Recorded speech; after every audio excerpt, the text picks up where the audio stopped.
પ્રાયોજક છે cancer healer centre a new beginning.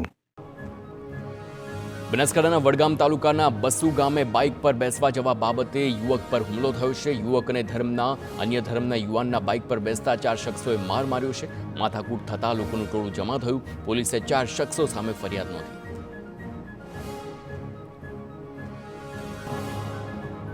ભરૂચમાં 14 વર્ષની કિશોરી પર 2 મિત્રોએ આચર્યું દુષ્કર્મ. દુષ્કર્મ આચરનારા કિશોરની ઉંમર 14 અને 15 વર્ષ.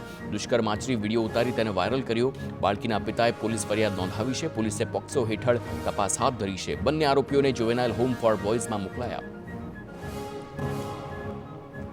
અમદાવાદના નિકોલ વિસ્તારમાં થયેલી યુવકની હત્યાનો ભેદ ઉકેલાયો છે. ઘટનામાં મિત્રોએ મિત્રની હત્યા કરી છે અને નાણાં માટે હત્યા કર્યાનો ખુલાસો થયો છે. રૂપિયા લેવા માટે હત્યાનું કાવતરું રચ્યું હતું.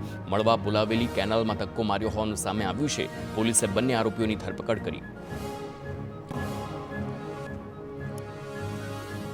અમદાવાદમાં ગળે ફાંસો ખાધેલી હાલતમાં યુવતીનો મૃતદેહ મળ્યો છે. ધોળકાના ખારાકુવા વિસ્તારમાં મૃતદેહ મળ્યો છે. બિહારી યુવતી પર દુષ્કર્મ બાદ હત્યા થયાની આશંકા છે.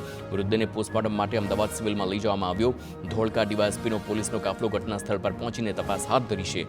ધોળકા પોલીસે તપાસ માટે લીધી એફએસએલની મદદ. એક શંકાસ્પદ બિહારી શખ્સ સકંજામાં.